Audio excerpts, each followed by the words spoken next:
जय भोले बाबा की। तो अब हम निकल रहे हैं हल्द्वानी से हैरा खान के लिए। हल्द्वानी से ये कुसुम खेड़ा है, इससे आगे का रास्ता बहुत सिंपल है, मैं आपको बताऊंगी। बहुत इजी एंड सिंपल है टू रीच हैरा खान। बस शर्त इतनी है, मन में भाव होना चाहिए।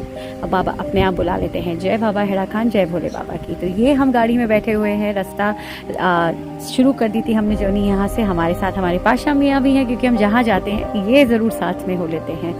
एक बात बता देती हूँ, अगर आप लोकल से हैं, कुमाऊँ से हैं, तो हल्द्वानी से जो लोकली जानते हैं वो लालढांड से कालाडूंगी काठगोदाम की तरफ जाएंगे तो शॉर्ट पड़ेगा, बाईपास हो जाएगा सारा आपका शहर का ट्रैफिक। और अब काठगोदाम के आगे से पहाड़ी रास्ता शुरू हो जाता है, जो अब तो बहुत सहज है। लेकिन पुस्तकें जितनी मैंने पुरानी पढ़ी, जब बाबा यहाँ आते थे तो घोड़ों पे सवार, जीप पर सवार, बड़ी बड़ी मुसीबतों का सामना करना पड़ता था। और यहाँ पर हम लिख रहे हैं आपके नाम, जितने लोगों ने कहा था, और आपकी अर्जियाँ, ताकि आपकी एनर्जी बाबा तक पहुँच जाए। एक चीज़ और मैं कहना चाहूँगी कि भले ही ये रास्ता बाहर दिख रहा है बहुत सिंपल है, हालांकि इमोशनल जर्नी है बहुत, लेकिन ये जर्नी एक्चुअली टुवर्ड इनवर्ड्स है, अंतस की जर्नी है। खूबसूरत चीड़ के लंबे लंबे पेड़, पिरुल की घास, नीला आसमान और सामने हिमालय, ये है रास्ता हैरा खान पहुंचने के लिए, जो शांत है, सुरम्य है। और जो ये पाइन नीडल की जो खुशबू होती है ना, इसमें हीलिंग क्वालिटीज़ होती हैं। इसको फॉरेस्ट बेरिंग भी बोलते हैं। तो कभी मन नहीं लगे तो आ जाइए पहाड़ों पर। सीढ़ी नुमा खेत,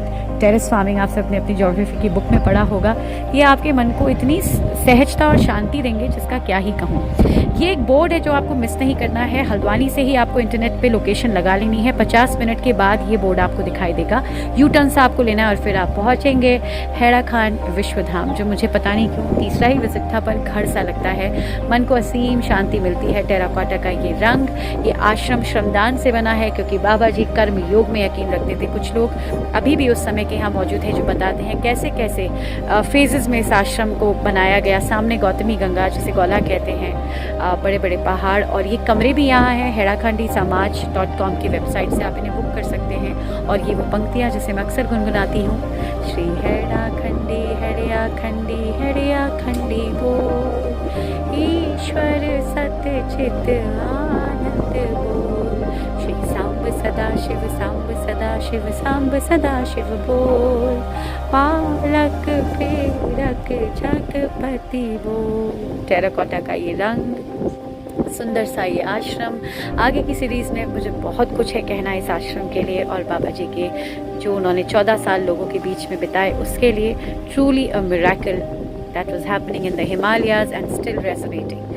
गुरु के चरण जो पूजनीय होते हैं, ये सारा वर्क यहाँ आश्रम में रहने वाले जो साधक है उन्होंने किया है। मैंने प्रणाम किया। आश्रम 2 भागों में है। ये ऊपर का हिस्सा है, नीचे जो गौतमी गंगा है वहाँ पर गुफा और धुनी है, और ऊपर है बाबा की समाधि और हॉल जहाँ शिवालय है।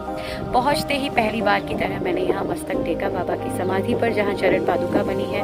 मस्तक का सारा बाहर, सबसे पहले तो ग्रैटिट्यूड, जितनी चीज़ें अच्छी हुई लाइफ में उसके लिए ग्रैटिट्यूड कहा, और फिर अपनी दुख और समस्याएं कहीं पता नहीं कितनी देर तक वहीं बैठी रही। और मुझे ये मेरा अनुभव है कि या तो बाबा समस्या ही हर लेंगे या आपको इतनी मजबूती दे देंगे, क्योंकि बाबा हमेशा कहते थे और आज तक वो पूछता है कि निर्भय बनिए, डरिए मत। आने वाला समय, बहुत सी बातें हैं कहने को, आगे बताऊंगी। ये है हॉल।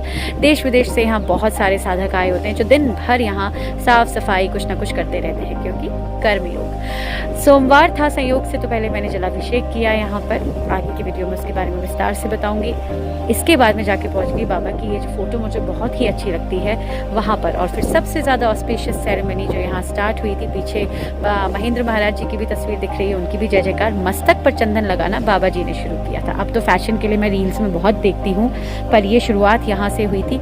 मस्तक को अगर हमने शीतल कर लिया, विचारों को शीतल कर लिया, तो जीवन आसान हो जाएगा। थर्ड आई जहाँ पर होती है इंट्यूटिव पावर्स, वहाँ पर भी पंडित जी ने तिलक लगाया, जो और बहुत ही मतलब यू फील सो ग्रेटफुल, इतनी डिवाइन जो है फीलिंग आती है। और हमारे पर्वतीय क्षेत्र का ये तरीका है कि जब पंडित जी लगा लेते हैं टीका आपको, तो आप उनको प्रणाम करते हैं। और चंदन लगने के बाद प्रसाद था, हालांकि मुझे मना करना पड़ा क्योंकि निर्जला व्रत था मेरा उस दिन। मैं बैठ गई बाबा जी के पास, शांत भाव से एकदम उनके पास बैठकर शांति सी मिल जाती है। इसके आगे के भी कई सारे वीडियोज़ आएंगे, आप देखिएगा ज़रूर। तब तक के लिए सांब सदाशिव।